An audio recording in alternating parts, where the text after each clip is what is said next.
Imagine waking up tomorrow and every city on Earth is just gone. Not destroyed, not burned, not conquered.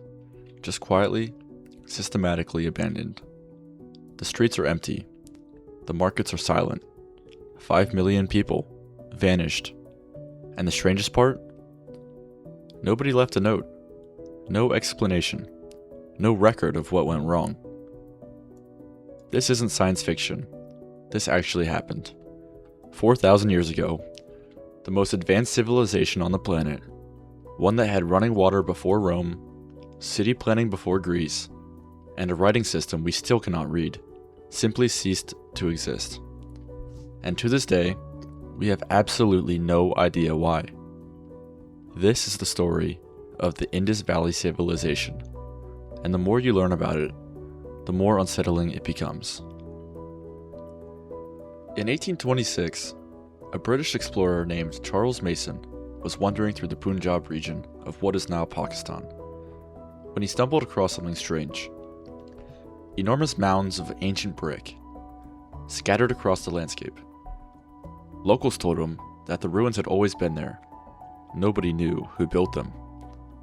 Nearly a century later, in the 1920s, archaeologists finally started digging. What they found stopped them cold.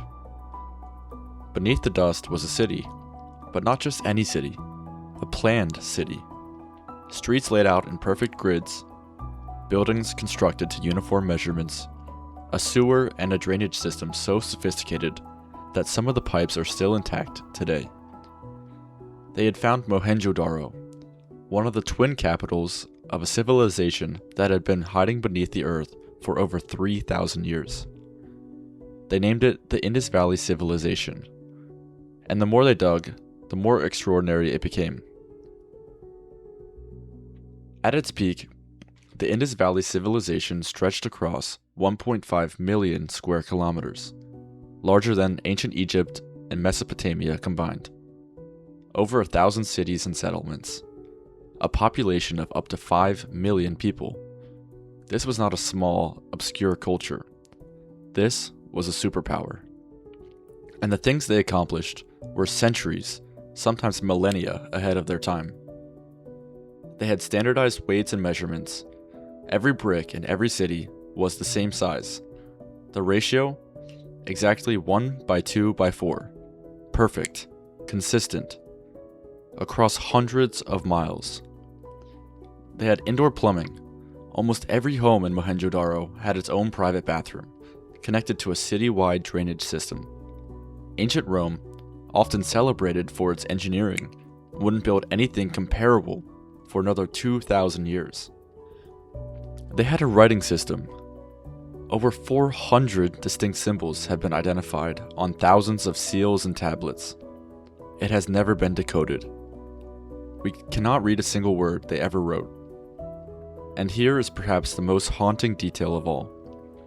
In the ruins of their cities, archaeologists have found almost no weapons, no evidence of a warrior class, no grand palaces glorifying a king, no monuments to military victory.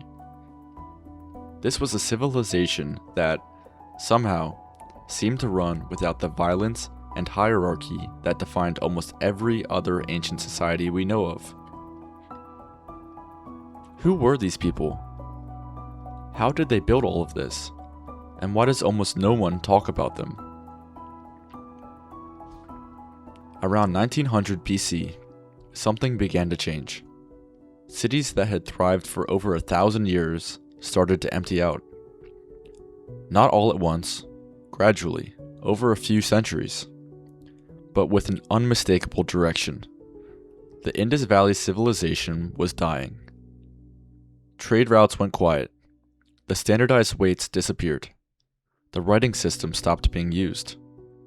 The great sewers fell into disrepair, and then, city by city, the people left. But here's the mystery that has haunted archaeologists for 100 years. There are no mass graves. There are no signs of war or invasion. There are no burned buildings. The cities didn't fall. They were just left behind. 5 million people packed up and walked away from the most sophisticated urban civilization on Earth, and we cannot explain it. Theories have come and gone. For decades, scholars blamed an Aryan invasion, but the archaeology doesn't support it. There simply isn't the evidence of mass violence you'd expect. Then came climate theory. Recent research suggests the monsoon patterns shifted dramatically around 2000 BC. The rivers that fed their cities may have changed course or dried up entirely. Without water, their agricultural system would have collapsed. The people would have had no choice but to migrate east towards the Ganges. It's a compelling theory, but it still does not fully explain the silence. Why no records? Why no desperate last inscriptions? Why did they leave so completely and so quietly? Some researchers now suggest it wasn't one single cause, but a slow compounding of disasters. Climate change weakening their food supply, trade networks collapsing, political systems breaking down under the pressure, a death by 1,000 cuts, stretched across 2 centuries. Think about what this means for a moment. A civilization of 5 million people, cities that functioned better than most medieval European towns would, 3,000 years later. A writing system, a trade network, an artistic tradition, all of it gone. Not conquered and absorbed.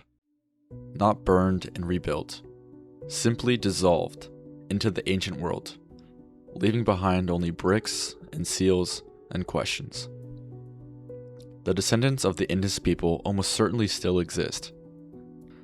Genetic research suggests that their lineage flows through much of South Asia today. But their language is gone. Their stories are gone. The names of their cities, their leaders, their gods, all of it locked inside a script no living human can read. Somewhere in those 400 undeciphered symbols are the answers. A history of an entire civilization, written down and preserved, and utterly silent. The Indus Valley Civilization lasted for over 2,000 years. To put that in perspective, Western civilization as we know it is only 500 years old. These people built and maintained a complex, peaceful, sophisticated society for 4 times as long as everything we consider modern. And then they vanished. The story of the Indus Valley Civilization is a reminder that history is not a straight line moving upward. Greatness can be lost. Knowledge can disappear. An entire way of life can vanish so completely that 3,000 years later, we're standing at the edge of the ruins, trying to understand what we're looking at. The bricks are still there. The drainage channels are still there. The seals with their mysterious symbols are still there, sitting in museum cases, waiting. We just can't hear what they're saying.